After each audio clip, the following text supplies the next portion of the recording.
Chapitre 17. 6 août 1682. Le jeudi matin, les terrassiers découvrirent Rémy blessé dans une tranchée du chantier du Grand Commun. L'enfant n'était pas beau à voir, couvert de terre et d'échymoses. On l'avait porté sur un lit de camp dans la minuscule chambre d'entresol que Silver partageait avec un gentilhomme de la bouche du roi, son valet, et Thomas de Pipeux.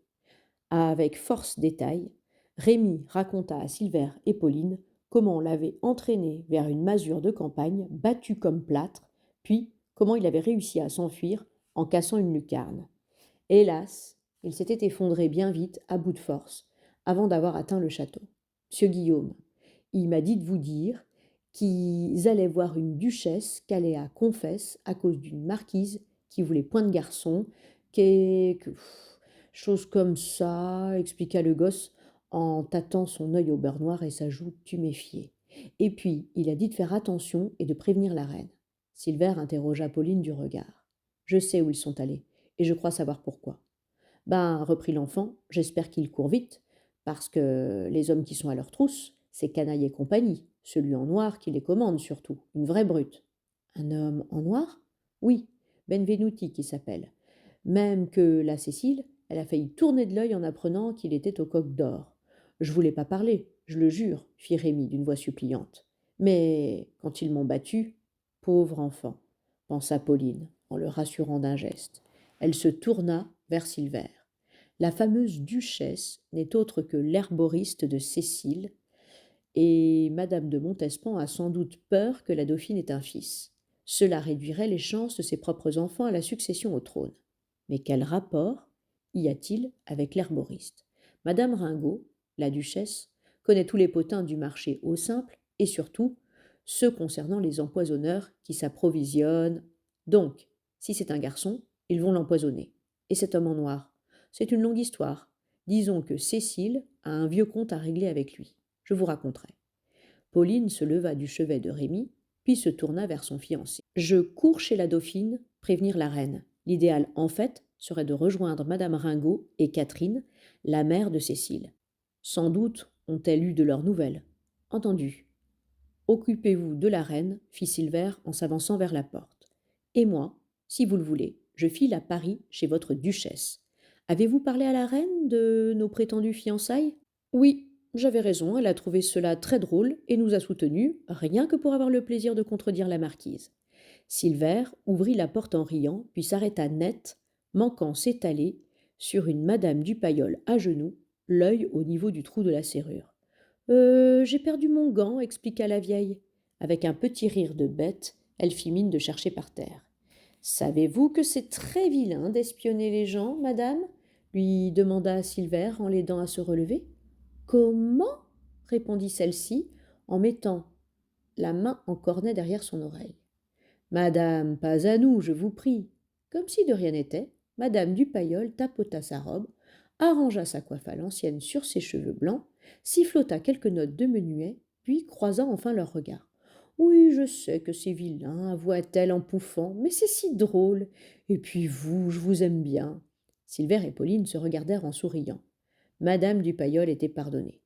Pas la peine d'aller voir la reine, poursuivit la vieille à leur grand étonnement. Vous n'entreriez pas même si vous étiez l'ambassadeur du Grand Turc. Le roi a fait fermer les portes. Il paraît que la dauphine est perdue. Les médecins tentent en ce moment de la ranimer. Vos empoisonneurs n'auront pas à faire leur sale travail, car la nature va s'en charger. Pauvre dauphine. Elle a à peine 20 ans. Pourquoi faut-il donc que tant de femmes meurent en couches? S'emporta Pauline. Quoi qu'il arrive, fit Silver en soupirant, cela ne change rien pour Cécile et Guillaume. Ils sont toujours en danger. Quoique, réfléchit tout haut la vieille, l'ambassadeur du Grand Turc ne passerait pas, mais Mendoza. Si. Suivez-moi, Pauline. Mendoza ouvrit son petit coffret de cuir rouge. Au fond se trouvaient ses pauvres trésors. Bouts de ruban, images pieuses, quelques lettres, un chapelet de nacre, les souvenirs de toute une vie. Je vous jure que je ne délirais pas. Elle ressemble à s'y méprendre à Dona Maria Luisa. D'une main tremblante, elle sortit avec respect une miniature ovale. Puis, de cet air tendre qu'elle n'avait que pour la reine, Mendoza caressa du bout du doigt le visage peint avant de montrer le portrait à Pauline. Elle était belle, n'est-ce pas? Ma mère était sa femme de chambre. Elle nous a fait la grâce d'être ma marraine. C'est incroyable, s'étonna Pauline en fronçant les sourcils. Même cheveux noirs, mêmes yeux bleus, jusqu'au sourire qui est le même. Au creux de sa main, il y avait Cécile en robe de cour à corset rigide, à la mode espagnole, vertugadin et coiffe à plumes. Mais Mendoza poursuivit. Elle était dame d'honneur de notre reine et m'a fait entrer à 15 ans comme femme de chambre de notre petite infante Marie-Thérèse, qui n'avait que 2 ans. Depuis, je ne l'ai plus quittée. Ma pauvre Dona Maria Luisa est morte en 1669. Dieu ait son âme. Elle avait 2 fils. L'aîné, Don José, a épousé une Française. J'ai appris qu'ils étaient morts tragiquement, tués par des bandits de grand chemin avec leur fille. Et il n'avait qu'une fille demanda Pauline, prise d'un espoir insensé. Oui. À l'époque, l'affaire a fait grand bruit. On a retrouvé leur corps à demi dévoré par les loups dans la campagne. À vrai dire, je crois qu'on n'a pas retrouvé l'enfant. C'était pendant l'hiver 1675 ou début 1676. Pauline sentit son pouls s'affoler, n'osant trop y croire. Nous avons recueilli Cécile en février 1676. Elle était amnésique.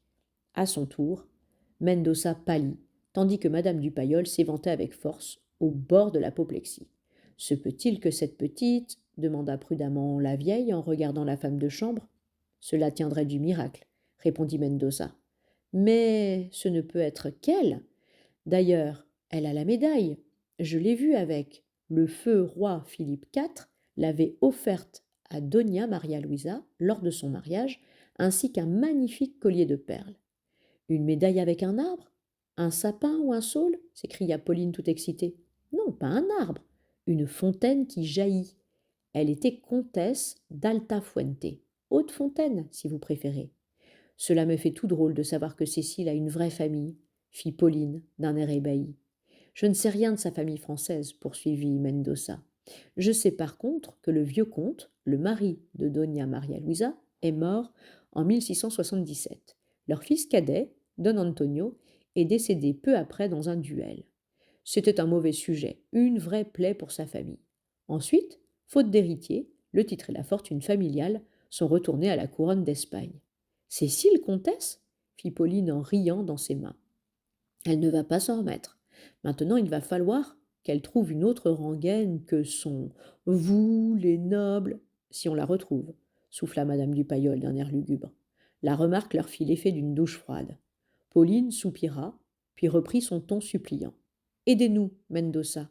Allons voir la reine. Je sais bien que nous ne pouvons rien faire pour la dauphine et le bébé, mais nous devons retrouver Cécile et mon frère avant les hommes de la marquise. Comme pour conjurer le mauvais sort, la femme de chambre se signa, puis croisa les doigts dans une prière muette. Ne rêvez pas, mademoiselle. La puta de Montespan ne me laissera pas entrer chez la dauphine pour voir ma reine, alors que la pauvre doit avoir tant de peine. Sorcière, puta, ah ça, elle doit jubiler la garce. Rouge de colère, Mendoza fit mine de cracher par terre avec mépris. Alors c'est sans espoir, s'indigna Pauline. Non, moi j'ai une autre carte dans ma manche, répliqua madame Dupaillol, en mettant la miniature dans la poche de son jupon. Bon temps nous aidera. Cécile chuchota dans son sommeil. Les sens en alerte, Guillaume se réveilla en sursaut. Cécile s'agitait, en proie à un nouveau cauchemar. Il se souleva sur un coude pour la regarder dormir. Depuis combien d'heures était-il enfermé? Le jour s'était levé depuis longtemps, mais leur ravisseur n'avait plus donné signe de vie. Au point du jour, un groupe de gagne-deniers était passé dans la rue en plaisantant bruyamment. Ils avaient hurlé à l'aide, sans succès, jusqu'à en perdre la voix. Puis la faim, qui les avait tenaillés une bonne partie de la nuit, avait fait place à une grande lassitude. Ils s'étaient rendormis l'un contre l'autre, à bout de force, au bord du désespoir. Retrouvait-elle vraiment la mémoire se demanda-t-il. Que lui importait à lui, qui était Cécile? Il l'aimait comme elle était, fille du peuple, bourgeoise ou même noble. Elle commença à se débattre, la respiration saccadée. Cécile, réveille-toi. Il la secoua doucement jusqu'à ce qu'elle ouvre les yeux et le regarde avec incrédulité. La jeune fille respira profondément, puis parla d'une voix hachée. La porte était ouverte, et je me suis enfuie. Comme Guillaume la fixait avec étonnement, elle insista, des larmes plein les yeux. Toute la scène est là, dans ma tête, bien en ordre. Il n'y a plus de doute. Ils cherchaient les mots pour la réconforter lorsqu'un bruit de pas, devant le soupirail, attira leur attention. Sans réfléchir, ils se levèrent d'un bond. Au secours, à l'aide hurlèrent-ils aussitôt en se pendant au soupirail. Les pas s'arrêtèrent enfin. Quelqu'un les avait entendus. Mais dans le silence de la rue, un gros rire méprisant retentit. Puis la porte d'entrée claqua, leur ôtant tout espoir. Vous croyez qu'ils reviennent avec l'ordre de nous éliminer demanda Cécile avec angoisse. Guillaume hocha la tête en fixant le sol. Il était évident que leurs ravisseurs n'avaient aucun intérêt à les laisser en vie. Ils devaient tenter quelque chose, coûte que coûte. Pas question de se laisser mener comme des animaux à l'abattoir. Dès que la porte s'ouvre, commença Guillaume d'une voix sourde, essaye de détourner leur attention. Je foncerai sur eux et tu en profiteras pour fuir. Non, je ne pars pas sans vous. Guillaume allait répliquer lorsque la porte de la cave s'entr'ouvrit, puis se referma aussitôt derrière Benvenuti, mettant un terme à leur projet d'évasion. Celui-ci posa une cruche d'eau et une demi-miche de pain avec du fromage par terre, sans toutefois les quitter des yeux. Vous avez de la chance dans votre malheur, fit-il aux jeunes gens avec une fausse sollicitude.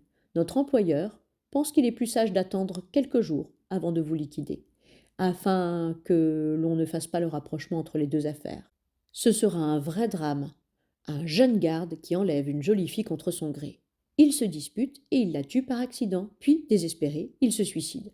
Sans compter qu'après un tel scandale, votre sœur devra décamper de la cour, puisqu'elle vous aura sans doute aidé à commettre votre forfait. À qui devons-nous ce roman demanda Guillaume avec amertume. À la marquise ou à sa suivante? À Claude, bien sûr, répondit Benvenuti. La marquise est obsédée par le roi. Elle est d'une jalousie féroce et tellement imbue de sa personne qu'elle ne se rend pas compte qu'elle est une proie facile à manipuler, sans compter que Claude a un vieux compte à régler avec le roi. Je ne vous crois pas, fit Guillaume entre ses dents. Et pourtant, figurez-vous qu'il y a 6 ans, la marquise était encore enceinte jusqu'aux yeux, difforme et de très mauvaise humeur.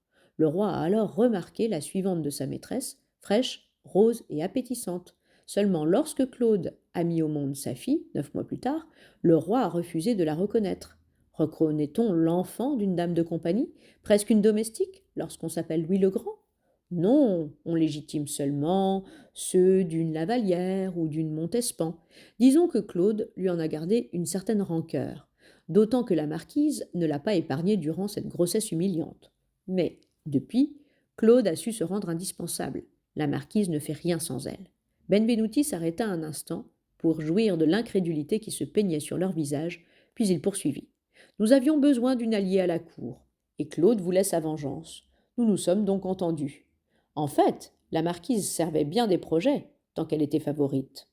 Malheureusement, depuis l'affaire des poisons, le roi la supporte mal. Maintenant, ce sont ces bâtards qui nous intéressent.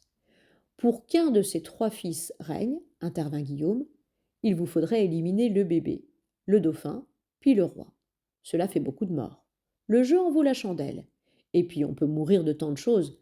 Maladie, accident de chasse, attentat, faute de descendance. Nous nous arrangerons pour que le Parlement autorise alors les bâtards à régner.